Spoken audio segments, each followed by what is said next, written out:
जो बेईमानी कर रहा है, जो छल कपट कर रहा है, जो गलत काम कर रहा है, उसकी बड़ी बड़ी बिल्डिंगें बन रही हैं, बहुत पैसा कमा रहा है, बड़े बड़े फ्लैट ले रहा है।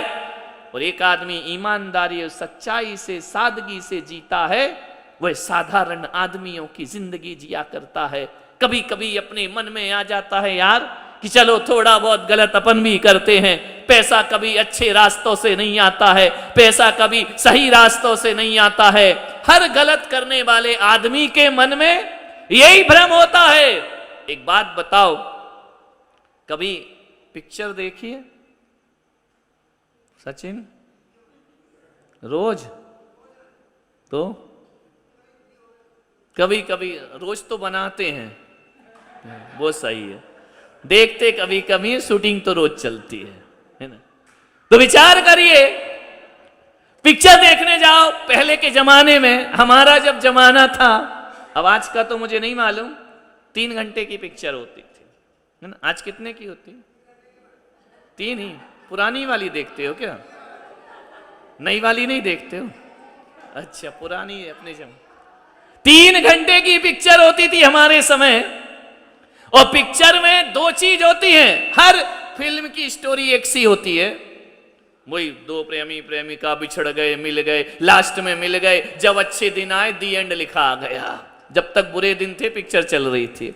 विचार करिए, आप देखिए, एक विलन होता है और एक हीरो होता है पिक्चर में। 2.5 घंटे किसकी चलती है बोलो? खलनायक की चलती ना। इतने साधन होते हैं उसके पास, रिमोट से दबाओ और सारे काम हो जाया करते हैं, अपार धन दौलत होती है उसकी। लेकिन जो नायक होता है, जो हीरो होता है, वो 2.5 घंटे दुखी रहता है। खलनायक उस पर हावी रहता है, खलनायक के पास शक्ति रहती है, ताकत रहती है, हथियार रहते हैं, ऐशो आराम की जिंदगी होती है। 2.5 घंटे खलनायक की चलती है। खलनायक जीतता है और हीरो पिटता है। लेकिन आधे घंटे में क्या हो जाता है? स्थिति क्या हो जाती है? उल्टी बन जाती है ना। एंड बहुत बुरा हुआ करता है, ध्यान रखना। वो सारी उसका ऐश्वर्य, सारा उसका वैभव, सारी उसकी सुविधाएं क्षण भर में खत्म हो जाती है। ध्यान रखना। यूं तो रावण बहुत सुखी दिखता था, सोने की लंका में रहता था, राम वन वन में भटका करते थे, जंगल जंगल रहा करते थे। लेकिन ध्यान रखना, 2.5 घंटे रावण की चलती है और आधे घंटे में राम उस पर हावी हो जाते हैं। ध्यान रखिए, 2.5 घंटे कंस की चलती है, आधे घंटे में कंस जमीन पर पड़ा दिखाई देता है। 2.5 घंटे लादेन हीरो बनता है और आधे घंटे में अमेरिका उसकी कब्र का भी स्थान उसके लिए नहीं छोड़ा करता है। ध्यान, ये जिंदगी है। गलत काम एंड बुरा, अच्छे काम शुरुआत बुरी और एंड। ध्यान रखना, रावण भले सोने की लंका में रहता हो, लेकिन 2.5 घंटे बाद वो स्थिति पता चलती है कि 1 लख पूत 1.25 लख नाती, तह रावण घर दिया ना। कोई उसकी मजार पे दिया जलाने वाला।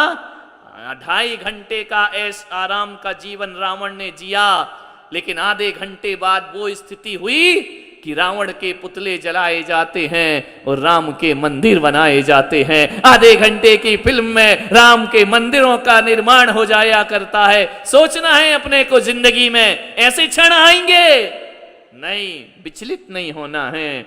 अपन जैन लोग हैं, जिन शासन में पैदा हुए हैं, जैन धर्म में पैदा हुए हैं। जैन धर्म में पैदा होने से हमारी शान नहीं हुआ करती है। जैन आचरण को पालन करें तो हमारा धर्म दिग्दिगंत तक दिशा दसों हजारों वर्षों के लिए जी। जैन क्या है? एक आचरण है। जैन क्या है? एक विचार है। जैन क्या है? एक चारित्र हुआ करता है। और आज पूरी दुनिया में 6 अरब से ऊपर की जनसंख्या है पूरे विश्व की। ध्यान रखना, मुट्ठी भर भी नहीं है, चुटकी भर। ये चुटकी भर जैन पूरे विश्व में पहचाने जाते हैं, जाने जाते हैं। हमारी मुसलमानों जैसी संख्या नहीं है, हमारी ईसाइयों जैसी जनसंख्या नहीं है। हम बहुत कम लोग हैं इस दुनिया में, लेकिन बहुत कम लोग होने के बाद भी आज सारी दुनिया विश्व में शांति लाने के लिए यदि किसी चीज को याद करती है और महत्व देती है तो महावीर के जियो और जीने दो को महत्व दिया करती है, महावीर की अहिंसा को महत्व दिया करती है, महावीर के सिद्धांतों को महत्व दिया करती है। सारी विश्व में जैनियों ने अपना परचम फैला रखा, कहीं भी जाओ उनका चरित्र उनकी पहचान है, उनका आचरण उनकी पहचान है। इसलिए मैंने शुरू किया कि आहार लूं तो थोड़ा सा जैनों का चरित्र दिखना चाहिए। ये तो पहला चरित्र है कि हम रात्रि में भोजन नहीं करें, हम देव दर्शन करें, हम पानी छान करके पिएं। ये पहला कदम है। यदि ये तीन चीज हमारी समाज से गायब हो गई तो ध्यान रखना दूसरों के द्वारा जैन धर्म का नाश नहीं होगा, जैनियों के द्वारा ही जैन धर्म का नाश। एक पहचान बना करके चलें अपनी जिंदगी में, पूजन से, भक्ति से। आज सारी दुनिया में हमारी पहचान है कि जैनी लोग सबसे ज्यादा दान दिया करते हैं। आज दुनिया में पहचान है, देश में जब भी प्राकृतिक आपदाएं आती हैं सबसे ज्यादा सहयोग करने वाली कोई समाज है तो जैन समाज हुआ करती है। आज पूरे में सर्वे हुआ, पूरे भारत में सबसे ज्यादा कोई पढ़ी लिखी समाज है तो वह जैन समाज हुआ करती है। सबसे ज्यादा टैक्स देने वाली समाज है तो वह जैन समाज हुआ करती है। क्यों?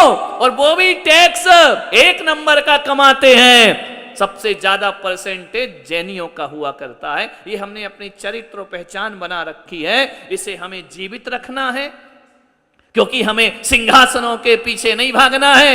हम तो उस देश में पैदा हुए हैं कि पिता की आज्ञा पालन करना हो तो बेटा सिंहासन का त्याग कर दिया करता है, राजमहल का त्याग कर दिया करता है। ऐसे हमें अपने जीवन को धार्मिकता की ओर मोड़ने का प्रयास करना। एक उम्र होती है, एक उम्र हमारी हो चुकी है, बच्चे हमारे बराबर के हो रहे हैं, बड़े हो रहे हैं, बच्चे सब समझने लगे हैं। उस बीच भी यदि हमने अपना जैनाचरण अपने जीवन में नहीं लाए तो ना तो बच्चों का भविष्य बचेगा और ना हमारा बुढ़ापा बचने। उस चीज को जीवित रखिए, ये हमारी प्रेरणा रहती है। सतत पूजन भक्ति पाठ, आज इसके माध्यम से हम सामूहिक पुण्य का अर्जन कर रहे हैं। घर मंदिर में रोज पूजा करते हैं, वह सामूहिक पुण्य नहीं होता है। अपनी अपनी पूजा करते हैं और चले जाते हैं। जब कोई विधान होता है, अनुष्ठान होता है, सामूहिक पुण्य का बंध हुआ करता है, समूह रूप में पुण्य मिला करता है। सामूहिक पुण्य का मतलब क्या है?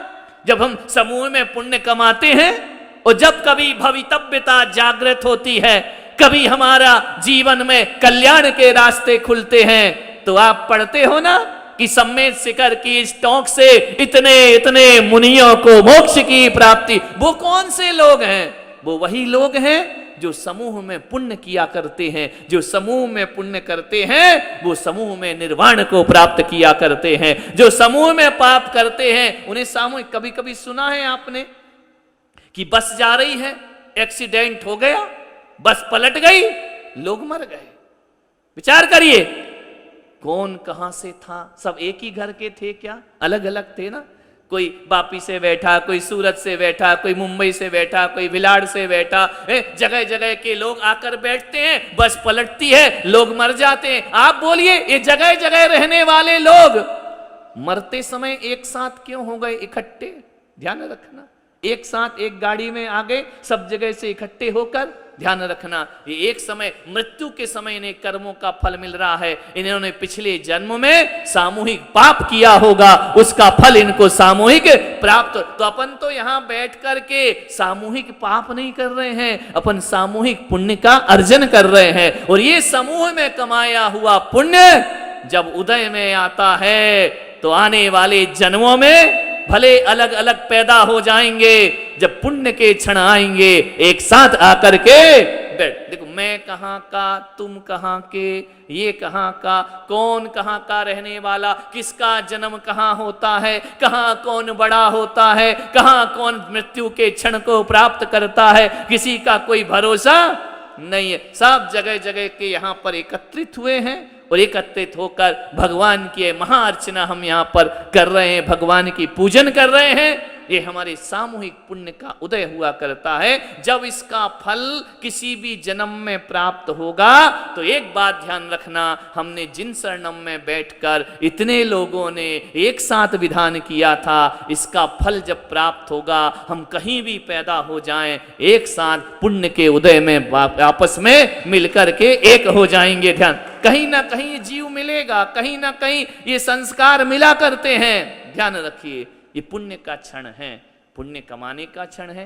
पाप भी समूह में कमा लेते हैं, पुण्य भी समूह में कमा लेते हैं। ऐसा नहीं होना चाहिए कि एक आदमी टॉकीज में बैठा पिक्चर देख रहा है और वह ये सोच रहा है कि यार मैं कहाँ टॉकीज में बैठा हूँ, कहाँ मैं मॉल में आकर के बैठा हूँ, कितने लच्छे होंगे वो लोग जो जिन शरणम में जाकर भगवान की पूजा करके पुण्य कमा रहे हैं, वो ये सोच रहा है। और ऐसा भी हो सकता है कि यहाँ जो बैठा है वो सोचे यार आज फंस गए तो फंस गए, क्या करें, सचिन की वजह से आना पड़ा हमको, विधान था, व्यवहार है, निभाना पड़ता है, हम इससे अच्छा घर में ही रहते तो हम भी किसी टॉकीज में जाकर पिक्चर देखते। विचार करिए, एक यहाँ बैठकर फिल्म को याद कर रहा है और एक थिएटर में बैठ करके धर्म को याद कर। असली धर्मात्मा कौन है?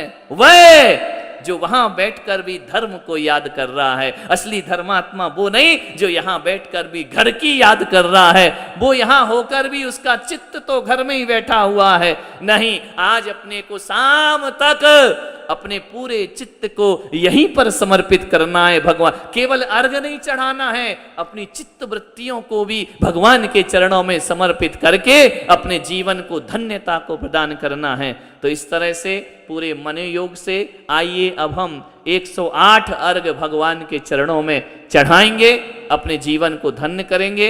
ये सौभाग्य के क्षण बहुत मुश्किल से मिलते हैं, अभूतपूर्व हुआ करते हैं। इन क्षणों को अपन जीने का प्रयास करें, अपने को ढालने का प्रयास करें।